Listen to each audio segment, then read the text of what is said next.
Bonjour à toutes et à tous, heureux de vous retrouver pour un nouveau podcast. Aujourd'hui, nous allons parler de comment la personnalisation de l'expérience client détermine l'acte d'achat. Donc, ce podcast va être consacré à la personnalisation d'expérience client. Aujourd'hui, on va parler de l'importance qu'il y a à personnaliser l'expérience client pour augmenter nos ventes, augmenter la fidélité de nos clients, mais aussi les stratégies pour y parvenir. Plus que jamais, la concurrence entre e-commerçants est de plus en plus rude et les achats en ligne sont devenus monnaie courante. Et à l'heure des réseaux sociaux et des milliards de recherches sur le web, les utilisateurs n'ont jamais eu accès aussi facilement aux informations. Alors que ce soit dans l'acquisition ou dans la restitution de leur expérience d'achat, les mobinautes sont friands de partage au niveau de leur expérience et de leur ressenti personnel envers un produit, envers une marque ou encore une boutique en ligne ou même une boutique physique. Donc la personnalisation d'expérience client, c'est devenu une tendance qui est incontournable aujourd'hui pour toutes les entreprises. Et selon les données de Forbes de février 2023, on considère que 80% des consommateurs sont plus enclins à finaliser un achat en ligne avec des marques qui proposent des expériences personnalisées fortes. Les clients sont de plus en plus exigeants lorsqu'il s'agit d'expériences en ligne et attendent une expérience parfaite et surtout sans friction. Il s'agit en fait de répondre aux attentes individuelles de chaque client en offrant une expérience unique et personnalisée. Cela peut se traduire par une communication ciblée, une offre de produits ou de services adaptés aux besoins spécifiques du client, ou encore un processus d'achat simplifié et personnalisé.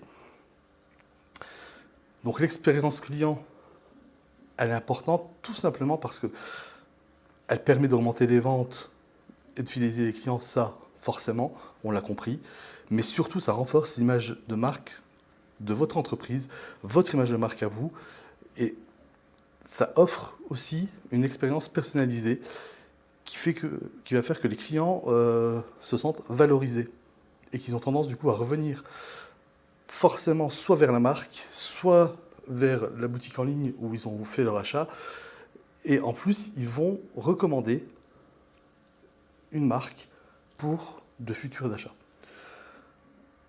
De plus, ces clients sont souvent enclins à faire un peu de pub avec ce qu'on appelle vulgairement le bouche à oreille, mais c'est vrai qu'ils vont forcément parler d'une marque ou d'une boutique à leur entourage. Alors comment on peut parvenir à personnaliser l'expérience client? Tout d'abord avec la collecte de données. La collecte de données qui est la première étape essentielle pour personnaliser l'expérience client.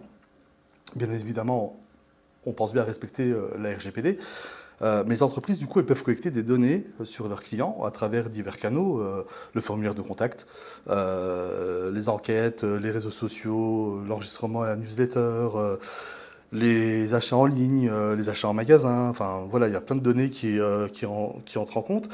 Et ces données-là, elles peuvent inclure des informations telles que les préférences de produits, telles que les habitudes d'achat, telles que l'âge du client, le sexe du client, le lieu de résidence aussi. Il y a plein d'éléments qui vont rentrer en ligne de compte. En fait, c'est rien de bien neuf, c'est ce que font déjà les grandes enseignes avec les fameuses cartes de fidélité, où vous avez tout un questionnaire à remplir, et puis où elles peuvent récupérer votre historique d'achat, on le sait, mais aussi ce qu'on perçoit peut-être moins, c'est que des géants comme Amazon, Netflix, Uber ou Nespresso fonctionnent sur le même principe. Alors, une fois qu'on a collecté les données, il va falloir les analyser. Et il est important de pouvoir les analyser correctement pour en tirer des informations qui vont être utiles. Aujourd'hui, la data, c'est le nouvel or noir pour n'importe quel data analyst, mais aussi pour toutes les entreprises. Ça ne doit surtout pas être vu comme une contrainte, ça doit plutôt être visualisé comme un tremplin pour le devenir de votre boutique, de votre marque. C'est vraiment quelque chose qu'il faut travailler. C'est quelque chose qu'il va falloir s'habituer à utiliser dans sa stratégie. C'est que les entreprises, en plus, peuvent utiliser pas mal d'outils d'analyse de données pour comprendre des habitudes d'achat des clients. les préférences de produits, les moments clés du parcours d'achat de leurs clients. Enfin, voilà, il est possible d'analyser ces données en long, en large et en travers. Et cette analyse-là, elle va permettre du coup de personnaliser l'expérience client en proposant des produits ou des services qui sont adaptés à chacun des clients. Ensuite, ça va aussi passer par une communication personnalisée.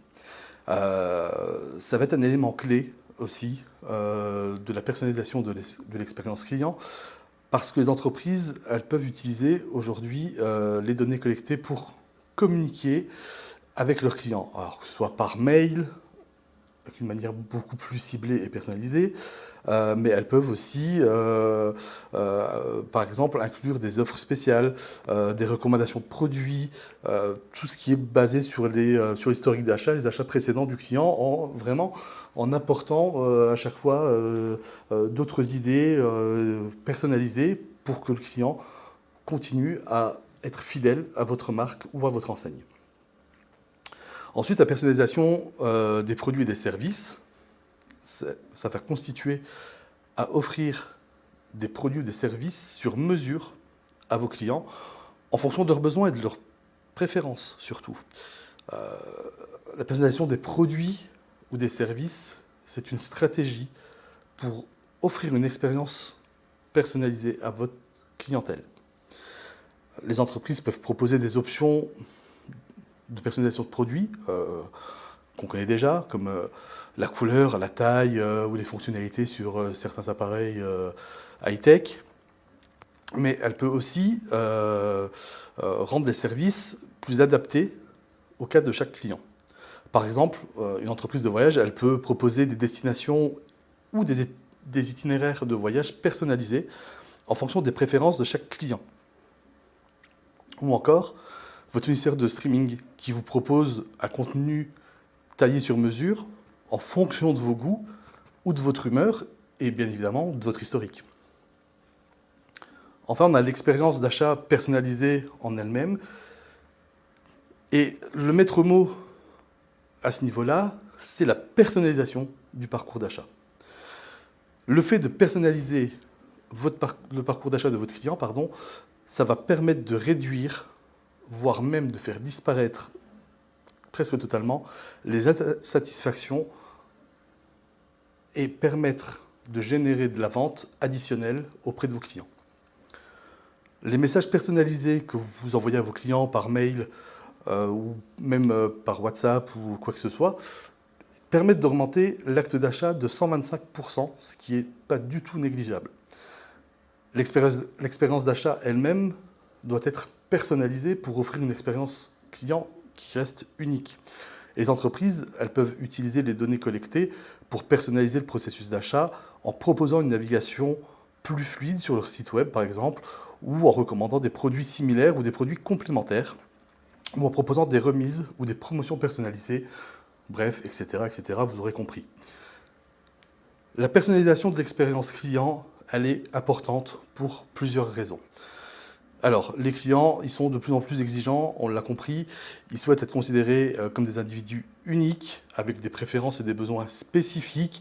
Ils sont de moins en moins attachés aujourd'hui à une marque ou à une enseigne. Il suffit de regarder un petit peu l'actualité ces derniers jours. Et c'est qu'en offrant une expérience client personnalisée, les entreprises, elles montrent qu'elles prennent en compte le besoin de chacun des clients et qu'elles les traitent de manière individuelle et personnalisée. Et justement, c'est ce que les clients aujourd'hui recherchent. Ensuite, la personnalisation de l'expérience client, elle peut aider aussi à augmenter les ventes et la fidélité de vos clients, ça on l'a déjà dit, parce que ça propose toujours des produits, des services adaptés. Et ça augmente aussi les chances que les clients achètent des produits ou des services dont ils ont besoin, mais ils auraient pu les acheter ailleurs. Là, le fait de proposer une expérience client personnalisée va faire que un grand nombre d'acheteurs va revenir soit vers la même enseigne, soit vers la même marque. De plus, les clients ils se sentent valorisés et ils reviennent justement à cette enseigne ou à cette marque pour leurs futurs achats. Et aussi, on l'a dit plus haut, ils le recommandent au niveau de leur entourage. Donc l'expérience client personnalisée peut aider les entreprises à améliorer leur réputation et aussi leur e-réputation. C'est une chose à laquelle la génération Z aujourd'hui est de plus en plus attentive dans le contexte actuel surtout. Et effectivement, on se rend compte surtout pour les jeunes qui utilisent énormément TikTok et qui achètent beaucoup sur TikTok. Ils n'hésitent pas effectivement à utiliser des entreprises avec forte réputation ou forte e-réputation et des entreprises qui proposent en général des services personnalisés. Les clients qui sont satisfaits sont susceptibles de partager leur expérience avec leur entourage familial, mais aussi leur entourage dit connecté, ce qui peut contribuer à attirer du coup forcément de nouveaux clients. Et une expérience client qui reste personnalisée, ça peut aussi aider à se différencier en tant qu'entreprise, en tant que marque. On se démarque de la concurrence, on renforce sa position sur le marché, on se démarque et on devient unique.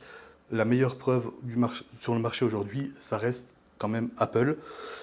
Donc, en résumé, on l'a compris, la personnalisation, elle reste importante pour répondre aux attentes grandissantes de nos clients qui réclament de plus en plus de personnalisation dans leur prise en charge. Les entreprises doivent utiliser des stratégies appropriées et multiplier les supports d'interaction avec le client afin de pouvoir lui faciliter le moyen d'interagir avec elle. Souvent, alors aux États-Unis de plus en plus, on utilise WhatsApp, c'est tendance en ce moment, et c'est vrai que les clients peuvent directement interagir avec une marque ou avec une enseigne via WhatsApp. C'est quelque chose qui est pour l'instant pas assez, je trouve, déployé en France, mais j'ai envie de dire les choses bougent, et c'est vrai que l'arrivée récente de l'IA au sein des chatbots et de l'écosystème du e-commerce et du commerce en ligne risque de changer la donne, parce que j'ai envie de dire la personnalisation, elle pourra bientôt être automatisée. Par exemple, il y a la firme israélienne DID qui vient de lancer une nouvelle manière d'interagir avec le fameux et le plus célèbre aujourd'hui des chatbots qui est ChatGPT. Ils ont un avatar qui est prénommé Alice et qui est désormais capable de poser ses questions et recevoir les réponses de vive voix. Donc, j'ai envie de dire, est-ce que demain, on pourra faire la différence entre une voix humaine et une IA par téléphone ou même par message quand on discutera par WhatsApp avec nos marques ou nos boutiques préférées? Je ne sais pas. Est-ce que cela annonce la fin des assistants tels que Google, Siri et autres Alexa? Pareil, de quoi l'avenir sera fait, je ne pourrais pas vous le dire. Par contre, wait and see, on verra, l'avenir nous dira ce qu'il en est. Voilà, c'est la fin de ce podcast. J'espère qu'il vous a été utile, que vous avez pris plaisir à m'écouter autant que j'ai pris plaisir à le faire. N'hésitez pas à nous liker et à nous laisser des commentaires sur nos réseaux sociaux, nos plateformes de streaming et bien évidemment sur le www.etoline.fr. Je vous dis merci, à bientôt, ciao ciao.